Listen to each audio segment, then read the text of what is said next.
This is a Nigerian folk tale. Why the Sky is Far Away, and it did win a Best Illustrated Children's Book, New York Times Book Review. This is a Nigerian folk tale that's retold by Mary Joan Gerson with pictures by Carla Golam. This is the front title page. In the beginning, the sky was very close to the earth. Here we go.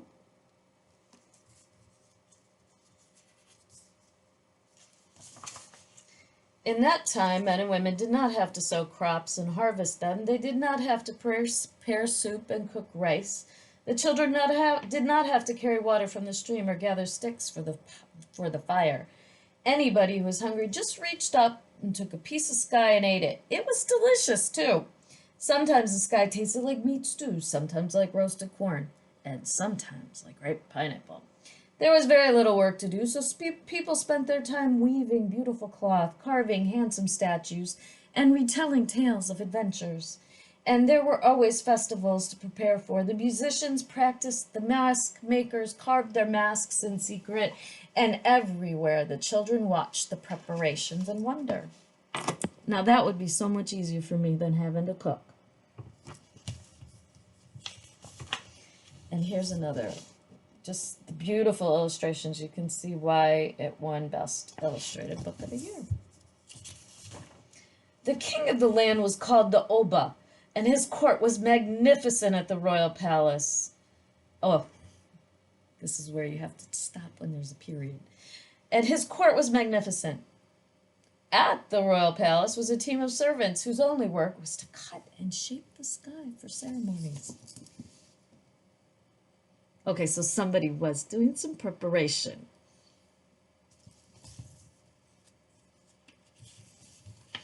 So, but the sky was growing angry because people were wasteful. Most often they took more than they could possibly eat and threw the leftovers onto garbage heaps. I am tired of seeing myself soured and spoiled on every rubbish bin in the land, brooded the sky.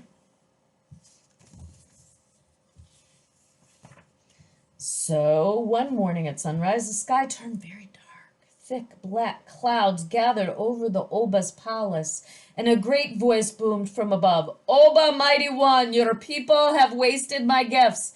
I am tired of seeing myself on heaps of garbage everywhere. I warn you, do not waste my gifts any longer, or they will no longer be yours." The Oba, in terror, sent messengers carrying the sky's warning to every corner of the land.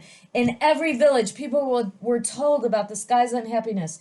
The children were warned never to take a piece of sky unless they were truly hungry. Even angry is very beautiful. I love that pink sky. Okay, and here they're telling everybody, do not waste the food.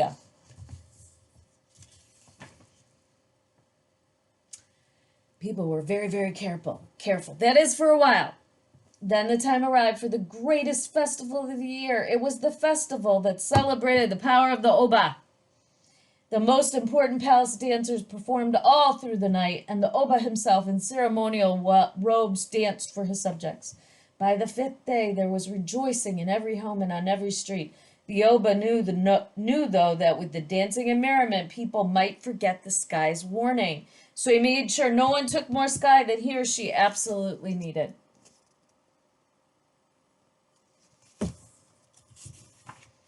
Now there was a woman in this kingdom who was never satisfied. Of course it was a woman. She could barely move when she wore all the whitey coral necklaces her husband had brought her, but she still craved more necklaces. She had 11 children of her own, but she felt her house was empty. And most of all, Adiz loved to eat. On the very last night of the celebration, Adiz and her husband were invited to the Oba's palace. There they danced and ate well past midnight.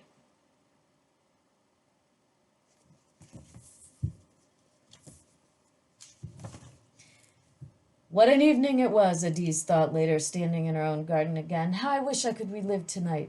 The drumming I heard, the riches I saw, the food I ate. She looked up at the sky and hoping to taste again the cocoyams and meat stew the sky had offered, she took a huge piece to eat.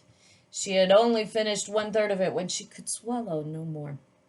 "What have I done?" wailed Adise. "I cannot throw this away. Otolo!" she screamed, calling her husband. "Come and finish this piece of sky for me." Her husband, exhausted from dancing all night and stuffed with the sky he had eaten at the Oba's palace, could take only 2 bites.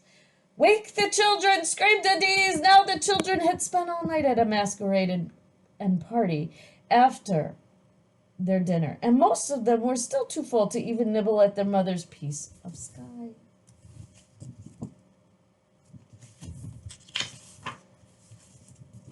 She's trying to get people to eat this so it doesn't go to waste. The neighbors were called, and the neighbors were called, but Adise still held in her hand a big chunk of sky. "What does it matter?" she said finally. "One more piece of sky on a rubbish heap." And just to make sure it didn't matter, she buried the leftover in the garbage bin at the back of her house. Suddenly the ground shook with thunder, lightning. Lightning creased the sky above the Oba's palace, but no rain fell. "Oba, mighty one," boomed a voice from above. "Your people have not treated me with respect. Now I will leave you and move far away." "But what will we eat?" cried the Oba. "How will we live?" "You must learn how to plow the land and gather crops and hunt in the forest," answered the sky. "Perhaps through your own labor you will learn not to waste the gifts of nature." No one in the land slept very well that night. The rising sun uncovered the heads of men and women and children peering over rooftops and through windows, straining to see if the sky had really left them. It truly had. It had sailed upward far out of their reach.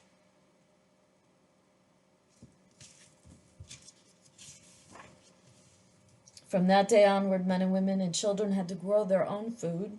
They tilled the land and planted crops and harvested them, and far above them rested the sky, distant and blue, just as it does today.